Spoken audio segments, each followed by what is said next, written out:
Now, you know what this show's about, right? Oh, absolutely no idea. All right, make one Some of us. strange guy said, look, you need to be on the internet. And so that's what we're doing. We're on the internet. I am the Mothman prophecies. You know you're not. Not? You're not. Well, you know, you've got to be flappy. I could be flappy. Hi. Hi. We're both looking at different cameras. Yeah, I know. I'm hoping it will like It's we'll gonna cut, be really cut weird. from It'll one. cut Yeah, but between then I have to go hi. That's the shot. That's the. Oh, you've got a boom in your face. I've got boom shadow. That's terrible. Boom shadow. You're lucky. I've got no hair. That sounds like an action. That's worse. You want some of mine? Boom shadow sounds like an action hero name. Boom Shadow. Boom shadow. Is in the new Evil Dead film. Nice. Hi everyone and welcome to the Stephen and Joe Show. This is all brand new for YouTube. My name's Stephen, his name's Joe. Say hi, Joe. Hi, Joe. Every time. This is your fault. Every single time. At least you're taking responsibility for it being your fault. Yeah, well, you know, it's a whole new audience. I thought we should probably, you know, do the same jokes. Old tired gags that we do every single time. Some things never change. Yeah, no, that's very true. We're going to be talking about stuff and things. Yeah, Good. stuff and things and issues. And whoa! I didn't sign up for this show. Just saying. No, but not serious issues. Like okay. Issues of a media nature. X-Men and stuff. X-Men's not. Well, actually, X-Men is an issue. That's why I chose it. You see, it's quite an issue. Yeah. Wolverine, obviously. I am excited about Wolverine. Are you excited about Wolverine? Okay, I'm excited about Wolverine, but I don't want to believe the hype. Fair enough. Because there's a lot of hype of, oh yeah, this is what Origins should have been. It's darker and things like that. And, surely Origins is what Origins should have been. No, because Origins should have been the origins tales of Wolverine, and they shouldn't have ruined everything. Joe here's a big Deadpool fan.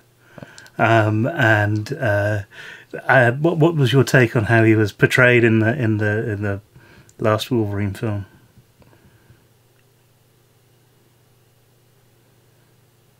Are you kidding me? So we're going to be talking about games and films and food and anything and food. I don't know.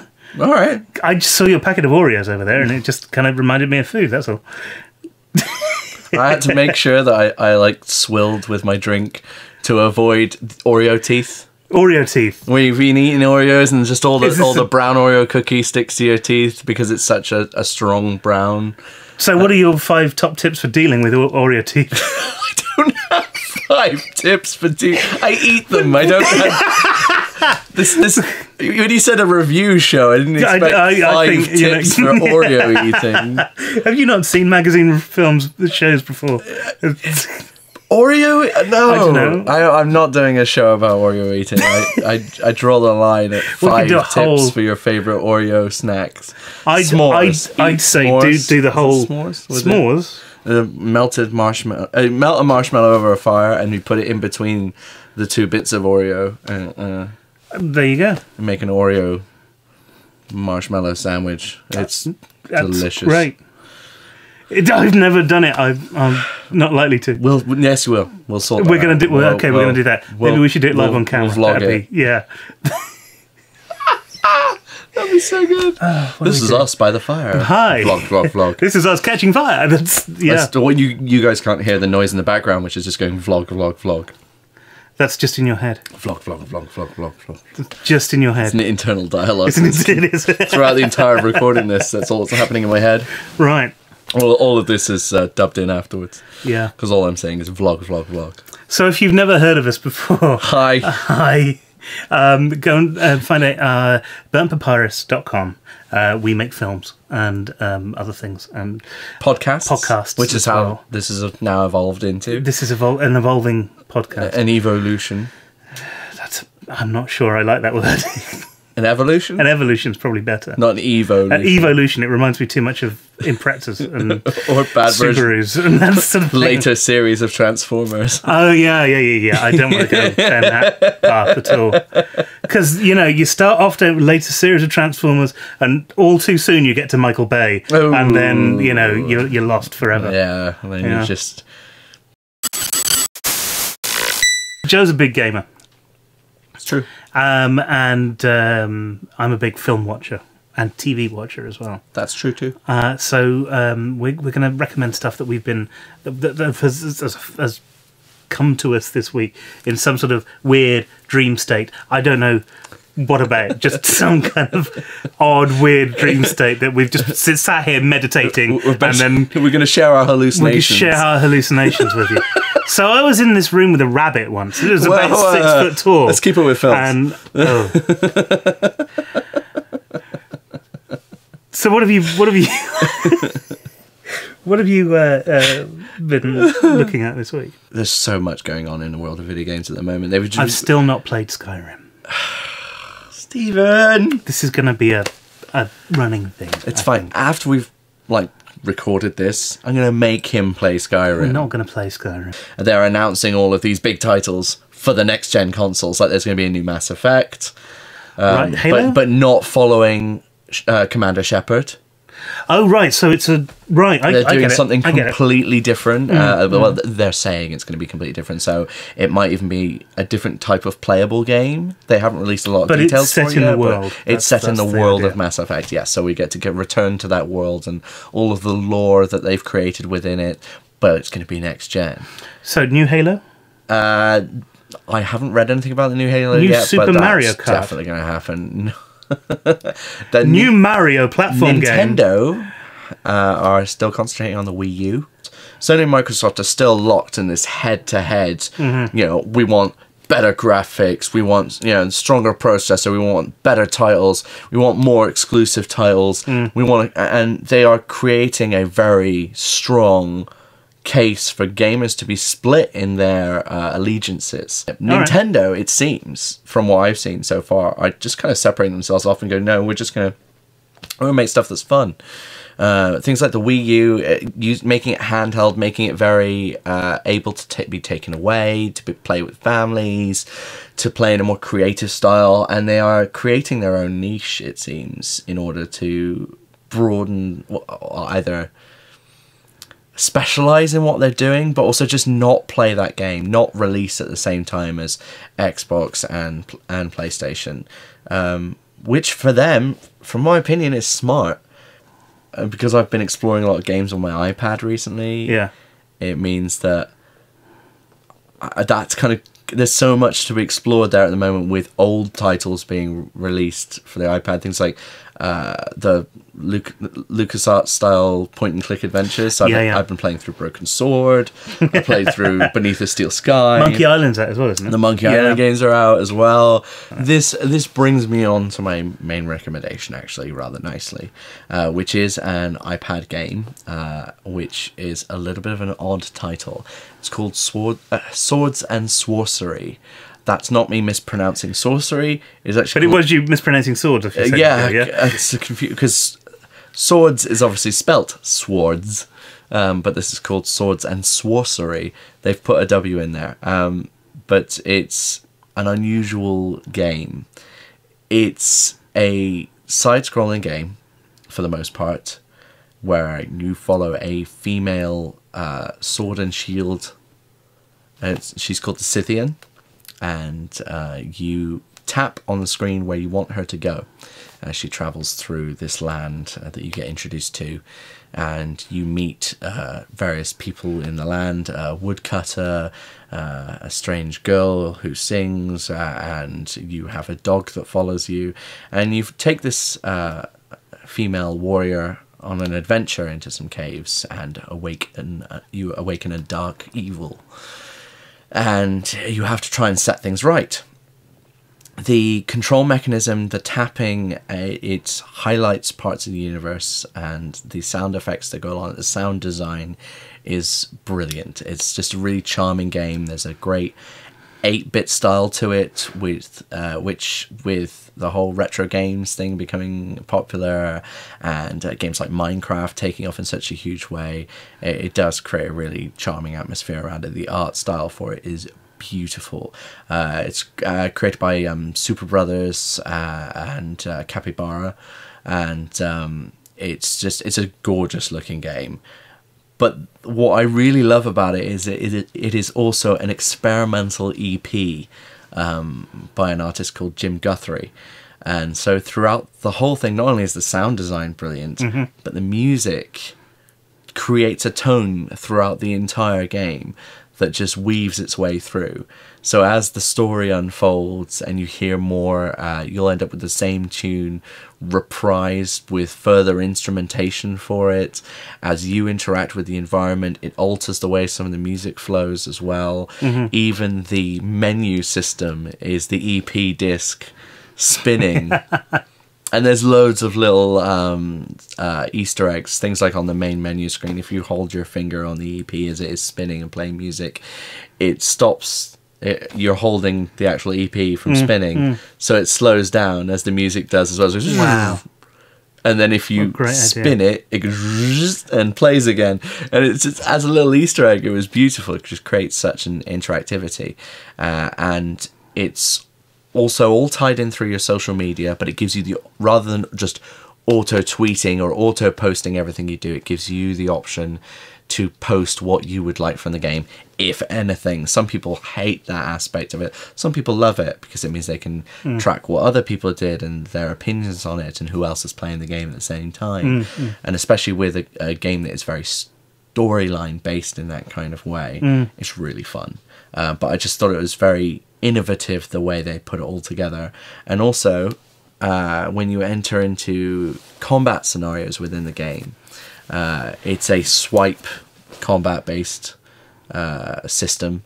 So again, iPad screens, there's no buttons, it's all interaction with the screen. So things like sword slashes, you're swiping up and down, and there's parts of the screen where you can hold with your finger and it creates a shield block as well. But the way you go from normal interaction into combat is by turning it from a landscape into portrait, which is just really clever because suddenly it makes it so much easier to hold one-handed and interact with the screen. They've really thought about it as an experience. It was designed with iPhone in mind, but it does play better on the iPad. So if you're going to play it, I would recommend getting it on iPad.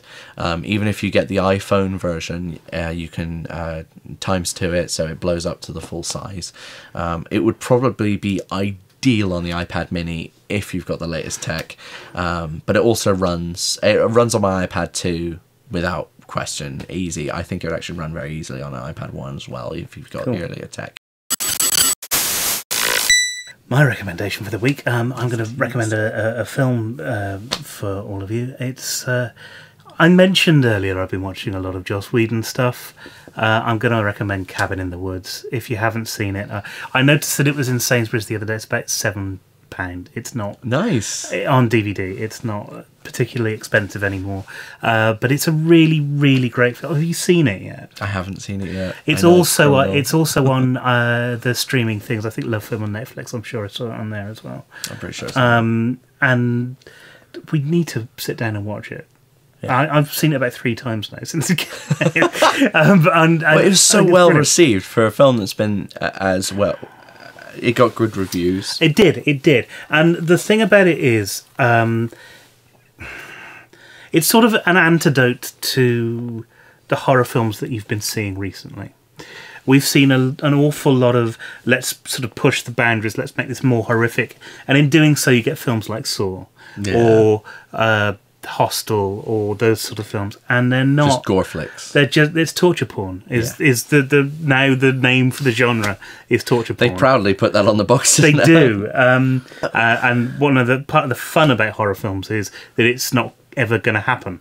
I still think some of the things one thing that has always stuck with me about horror that people have said is that when it leaves it up to your imagination is always more horrible than what they can show you on screen. That's not true. I've seen Saw.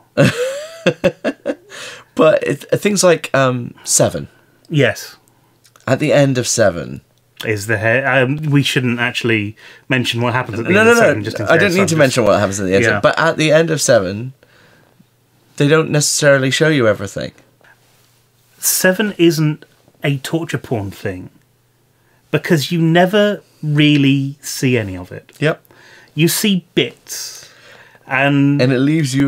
But you do wonder what's happening. That you fill in some of the gore yourself. And until I had it on DVD. It's great. That the few seconds that you see that emaciated corpse in the bed really freaked me out. When I had it on DVD, and I thought, right, I've got to stop this. I'm going to just look at it, and I'm just going to get over whatever it is that's freaking me out about it. And you think, oh, is that all it is? Yeah. Cabin in the Woods isn't that at all. Cabin in the Woods is Scream for the Scream generation. Oh God! It's done. There's a lot of humour in the script. There's bits of terror. There's bits where you go, "Oh, that's a bit disturbing," and there's other bits where you go, "That's such a brilliant idea." And it's done with all of the aplomb that you would expect from Joss Whedon. The writing on it is fantastic. I can't remember the other guy that you wrote it with, which is a real shame because they both did such a fantastic job of it. Are there nods to Evil Dead in it? I think you could possibly say that there might be. Because the concept of it seems very... Well, you don't know what the concept is because you haven't seen it. Okay. And actually, I was told the concept of it before I'd seen it. Oh, okay. But what I didn't realise is that concept's actually introduced pretty quickly into the film. Okay. But if you don't know what it is, it's still slightly better. So that when it all ties together at the end, it makes it just a bit better. Cool. But anyway, you have to see this film. It's only rated 15 as well, so it's not a horrible gore fest. Even if you don't like horror films very much, this is one of the better ones, and it doesn't leave you feeling disgusted with yourself for having watched it. There's films out there that I honestly I've watched and then I've felt really horrible for having watched it. Yeah, there's a lot of that. There's a lot of that. There's a film. I don't know why I watch these things, but then I tend to just watch everything that I can. It's fine. And there's a film called Tortured, which is just horrible. And then there's the Saw films, which are just horrible. And there's Hostel, which is just horrible. Actually, and I'm talking about the acting. I really enjoyed the DVDs of the Saw films. Not for the film, extra bits, for the fantastic. Extras. Because the way they explain how they did all these horrific machinations, the physical effects they did are amazing. No, they really, really are. But why do you need to see that stuff? No. It doesn't... Yeah. But watch Cabin in the Woods. Tell us what you thought about it. Tell us whether you think that it was valid as a comments below or make your own... I'm looking at no one. That is the worst presenting look at them. ever. Look at them over here. or right. them. Hello. Hi. Leave comments below kind of here. Yeah? Yeah. Right. Leave comments below or leave a video response. Let us know what you think about Cabin in the Woods. Let us know what you think about Sword and Sworcery. Correct. Get that right at some point. Let us know if you haven't got an iPad but you want to get one. And then we'll forward you lots of things. If anybody gets on the iPad mini, film yourself using your iPhone, which you probably have, on the iPad mini playing Swords and Sworcery, because I really want to know what it looks like on the iPad mini. I think it would be perfect for it, but I am curious. But yes, video response, comment below, or tweet us. And subscribe. All of the links are going to be right in the bottom. For those of you who are on PCs, I'll put a thing up with things and you'll be able to click on it. But if you're on iPads, because I do Apple Twitter on stuff. iPad, Apple stuff that can't do the clever stuff with video because it doesn't like Flash, which is fine, then all the links are down below. Yes. Many links. Message us through any means. Many links. Go see our website. Many links. Bunt Papyrus. More links than Zelda. Oh, no such thing. Right. yeah, that was the show. So yeah, thanks for sticking around and thanks for listen to watching us it. I think we've ramble. gone for far too long as well. Which Yeah, you said 10 minutes. I said 10 minutes. This is totally not 10 minutes. An hour or something, isn't it? Half an hour. Half an hour, isn't it? Yeah, but we'll cut it down to less than that, maybe. But not for 10 minutes. Maybe. Yeah, I'm really sure. This is not going to be 10 minutes. If this is 10 minutes, I won't eat my hat because I like my hats, and that would give me indigestion. But I'll. That makes sense. I'll eat a whole pack of Oreos. You're just going to eat a whole pack of Oreos, aren't you? Yes. Yeah.